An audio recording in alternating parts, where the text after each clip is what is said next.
Halo semuanya, helmet lovers, apa kabar? Ketemu lagi dengan Feb78. Nah, kali ini di channel Sinovac Helmets by Feb78 kita akan ngebahas helm lokal. Nah, walaupun kelihatannya seperti barang luar negeri nih, RSV helmet, terus ada bendera kayak bendera Italinya, tapi ini helm lokal. Nah, RSV ini helm lokal dan ini tipe yang kita bahas namanya adalah FF500. Ini full face helmet, colornya itu camo green. Ini size-nya MD. Aku baru lihat juga nih ada size namanya MD. Mari kita buka aja langsung. Oke, ini helmnya kayak Itali banget ya, seperti hijau, merah, ya kan, putih, tricolore banget. Terus ada apa lagi? Oh, tidak ada yang lain. Dapat ini ada black visor yang warnanya hitam. Udah, itu doang, nggak ada yang lain. Mungkin yang lainnya ada di dalam sini. Kita akan lihat. Kalau di situ tadi udah nggak ada lagi, mungkin di sini ada. Oh, tidak ada lagi, ada apa-apanya. Oh, ada manual booknya di sini. Oke, seperti biasa ya, pasti semua helm itu rata-rata ada manual book. Udah, itu aja sih sebenarnya kalau dari package yang lo dapat dari si helm RSV ini, ya, FF500. Ini warna camo greennya kayak begini nih. Nah, yang asli visornya ini clear. Yang tadi ada itu visornya hitam, jadi bukan smoke sih, jadi memang rada-rada black tint gitu, jadi benar-benar hitam. Wah, tidak ada yang lain, memang helm full face, ya kan? Udah nggak ada pin lock atau apa anti fog tear off gitu, nggak dapat. Jadi benar-benar cuma dapatnya ini tok. Kalau yang lain-lain kan biasanya kan suka lihat ada dapat tear off, anti fog, kemudian ada spare mekanis untuk ratchet yang si cairannya itu gitu ya. Yang ini nggak ada. Nah, sekilasnya kita mesti lihat nih desain helmnya ya. Ini kan full face. Gua masih belum melihat ini kayak model helm apa, gua masih belum ngebayangin. Tapi memang ini desainnya memang khusus. Maksudnya nggak ada yang terlalu mirip lah ya dengan brand-brand yang lain ya. Gitu. Ini kalau lu lihat desainnya nih dari samping,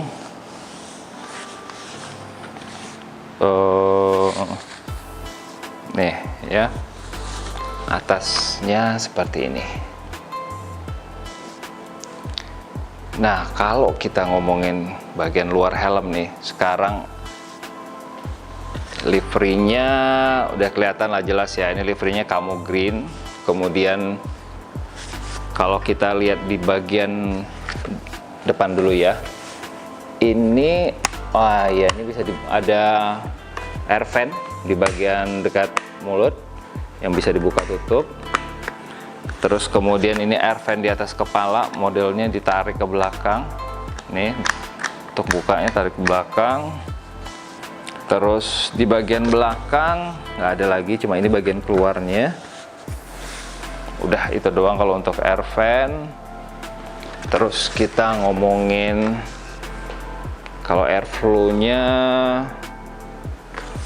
spoilernya ada sedikit kayak kecil gitulah ya, kayak mirip helm-helm lokal yang lain lah, kayak yang gue sering lihat. Tapi basicnya nggak panjang-panjang model helm-helm yang dipakai race sekarang. Rata-rata yang pembalap MotoGP pakai yang kayak AGV atau misalkan kayak Shark yang panjang banget, atau model spoilernya punyanya Arai yang panjang ke belakang. Nggak sih, ini sedikit banget dan dibuat bahannya berbeda.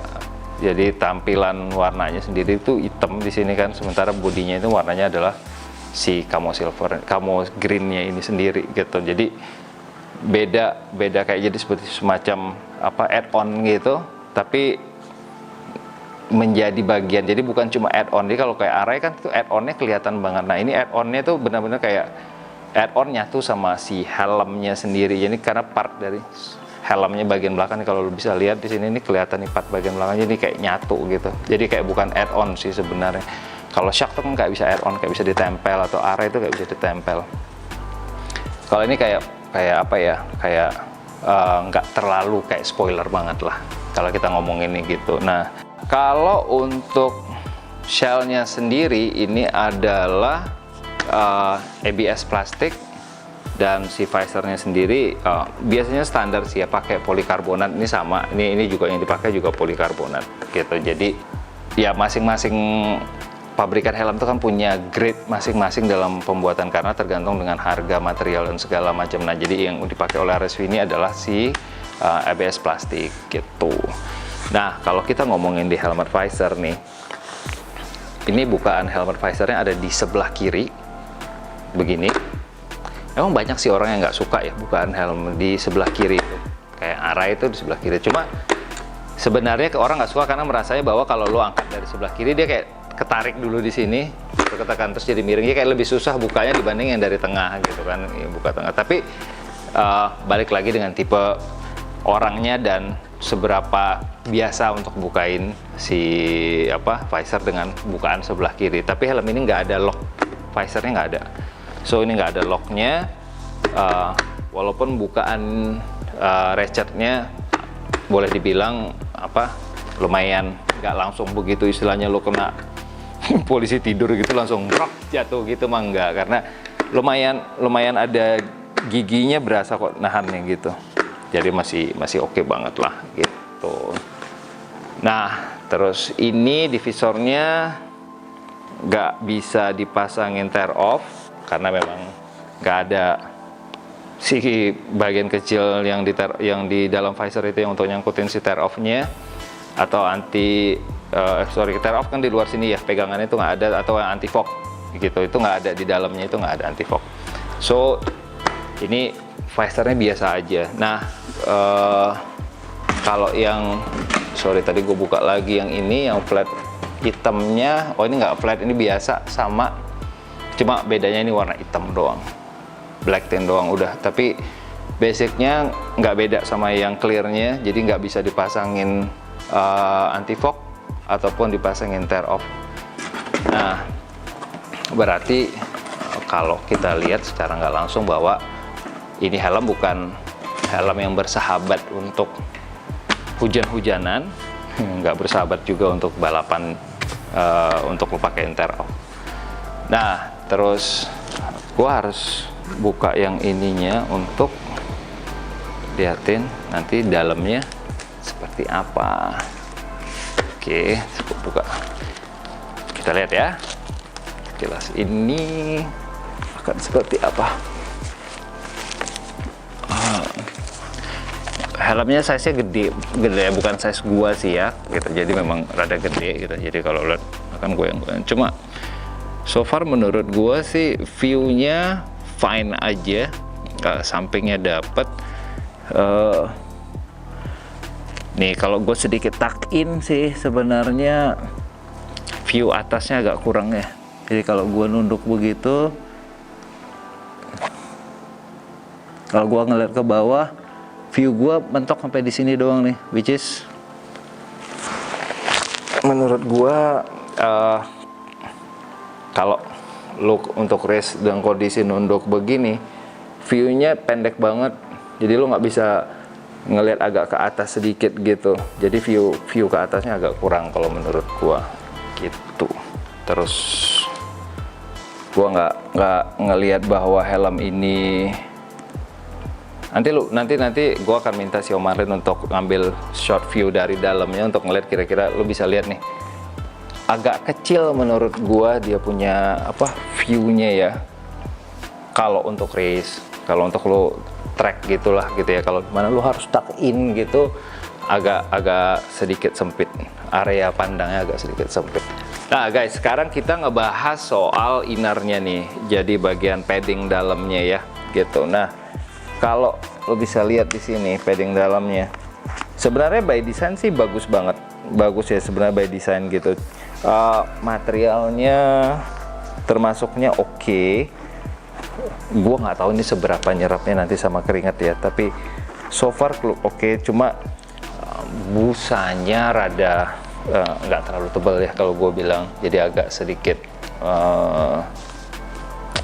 bukan kempes sih, tapi nggak terlalu yang foamy banget gitu loh, yang kayak bisa nekan itu lebih enak. Tapi fine aja sih sebenarnya. Bahannya di dalam. Terus nah ini kalau lo bisa lihat itu styrofoamnya, ada tulisannya juga di dalam tuh. Gua nggak bisa, harus dibuka dulu nih, boleh melihat ada tulisan FF500 nya.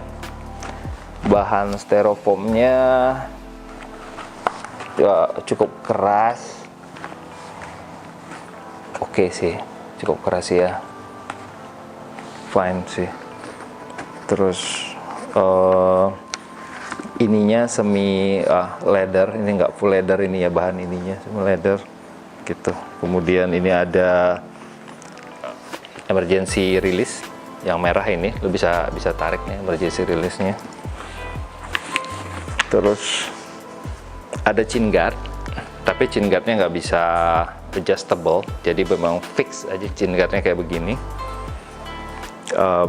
Bahannya fabric lah, sama ya kayak bahan yang di bagian innernya ini, di bagian paddingnya ini. Dan paddingnya nggak bisa di setting, nggak bisa di set, jadi benar-benar fix padding.